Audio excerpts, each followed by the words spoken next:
Grant Callen, founder and CEO of Empower Mississippi, joins us now. Hey, Grant, how's it going? It is a great day, and I'm excited to be here, and I'm thrilled to have you here and the SuperTalk awesome. team. We're thrilled to be here as well. Second time that we've hosted the show, broadcast live right here from the Unleash Mississippi event. I'm thinking it gets bigger and better every year. It does. It does. This is your second time to be here, our third time. This is our third annual event, and I'm sure your listeners know of your affiliation with Empower as chairman of our board and have been for many years. So it is a great joy to have you hosting your show here, but also moderating a panel for us this afternoon. Yeah, looking forward to that. Well, it's an honor and a distinction, I feel, to be affiliated with the fine organization that Empower is, and have enjoyed working with you, the other board members, the great team at Empower. We've had, I think, some great policy wins and accomplishments. I think that our message and our philosophy about public policy across the three broad areas that we advocate for has truly resonated with our lawmakers, and we've had some success. But we're here because we got a lot of more work to do. That's it. And that really is our message today, that when you think about what's been accomplished in the last 10 years as a state, it's tremendous. And yet we still have some big challenges and big opportunities. And I really do see this next 4-year term as an incredible opportunity to create public policy that creates a free and prosperous Mississippi where anybody can rise. And that's our mission at Empower. It's about creating a Mississippi where anybody can rise. And there's a host of policies that will do that. And, one of the things that I'm talking about this afternoon when we kick us off is the common thread that you will see amongst all of our panels today, and also all the policy proposals that we advocate for, is we believe in the innate dignity and worth of every human. And with that comes a commitment to seeing people earn their own success. So we want to see people rise, but we want to give them the tools to build a life of meaning and purpose themselves. So this is not about growing government, growing dependency. This is about freeing people up to create a great life for themselves. And so whether you're talking about education, whether you're talking about work, whether you're talking about, common sense reforms to our justice system, it really is about creating a state where everybody can climb, everybody can create a great life of meaning and purpose. And at the end of the day, government can't give away anything to make people flourish. What we can do is create opportunity and tear down barriers. Yeah, absolutely. And those three sort of pillars of the organization, those policies really transcend all three, as you indicate.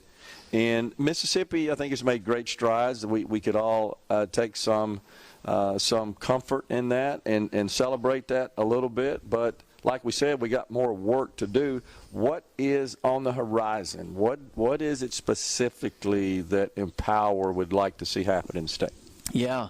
I mean, there's a couple of things that we really organized our panels around today because we have heard lawmakers say these are the kind of things they want to focus on in the coming 4-year term. So one of those, you've already mentioned it, is education freedom. Yeah. It's been a topic of conversation at the Capitol for over a decade.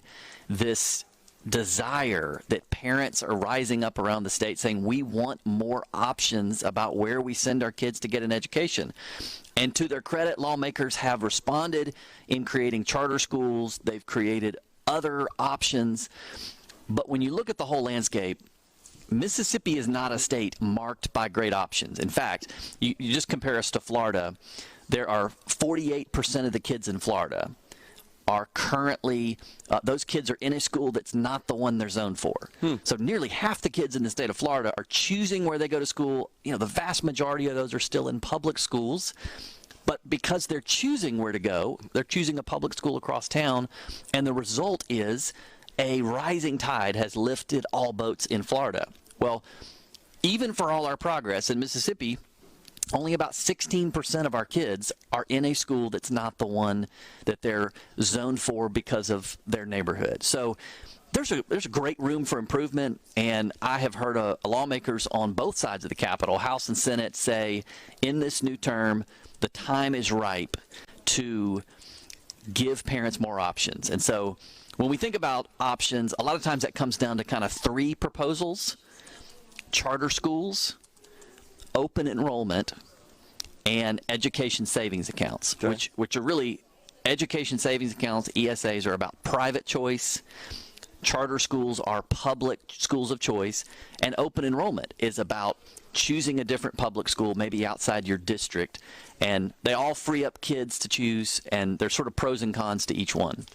So we hear lots of objections to that, but most of those objections aren't really rooted in fact. One of those I'll just put on the table is there's this perception that school choice and so-called vouchers means that the state just sends checks to families and we rely on them then to invest that in their education setting choice, but that's really not how the program works. No, there's great fiduciary protections to make sure dollars are spent the way they are intended, and we are not creating this out of thin air. We're modeling any of these reforms on successful programs around the country. And so with an ESA program, Education Savings Account, the way these programs are designed and have been successful in other states is you take often the state portion that would have been spent on your child in a neighborhood public school. In Mississippi, that's $5,000 or $6,000, and you put that in a protected account that parents control, and then they can use that to pay for tuition at a private school. They can use it for often tutoring or assistive technology, curriculum in some cases, but there's a very limited scope of things that you can spend it on, and it all has to be to advance the education of your child. And for an ESA, you can't actually use those funds at another public school. That's open enrollment. And so it is really important that you distinguish which type of choice are we talking about, because they impact families in radically different ways. All of them are positive, and they all have to be well designed. But as I said, the great thing is that we're not doing this in a vacuum. We're doing this modeling legislation on what's proven successful around the country. And the great thing about all of these choice programs is they not only help the kids that are in the program that are choosing something else, in the long term, in states where you implement choice, the public schools actually do a lot better too. And that's what we want, is a win-win for everybody. Yeah. And again, this misconception that checks are just sent out and people just then spend it however they want is absolutely not true. The implementations I've seen, such as in Arizona, actually the recipients of the scholarship accounts use a portal to select approved services, or could be products such as books and even some technology and so forth. But those are approved on the portal, and then they simply use their account that's been allocated then to purchase those items. So it's not like they just have this free cash in their bank account. It's important, I think, we point this out because we've seen that being used in political campaigns against candidates who support school choice. I just want to make sure that's clarified. Yeah, it's just patently false, and there's a lot of fear mongering and scare tactics that people use to point at school choice and say it doesn't work, or it's not fair, or it's a waste of money. But if you talk to families around the country that are using these programs, right, they love them, and it's life changing. And you're right, there's great protections in place. That's not to say we should just throw bills out there willy-nilly. These things have to be well designed, and we can do that. And I'm thankful the lawmakers that are talking about leading on this in both chambers are the kind of people that do their homework.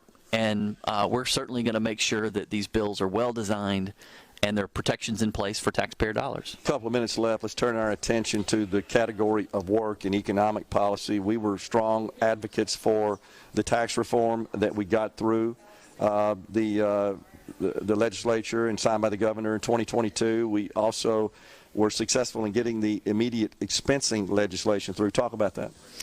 Well, both of these are they may be kind of boring to average people, but when you get into the details of what it takes to spur economic activity, to encourage business growth, so they are hiring more people, making investments, these are the kind of things that make a huge difference. Yep. And so work matters. We want more people working, and both cutting the income tax and the full expensing bill are ways to get more people working. And let me say this as the music comes on. Yep. There is still time. If you're listening to us and you want to come join us at the two museums, we still have room. We would love to have you come join us. We kick things off at 1 o'clock, and we run through 5 o'clock with a big reception. Come join us. We'd love to have you here. Absolutely. Appreciate your leadership and your insight, and looking forward to a great event and moderating the panel later on today, Grant. Grant Callen, founder and CEO of Empower Mississippi, has been our guest. We're stepping aside for a break in the Element Wealth Studios at 2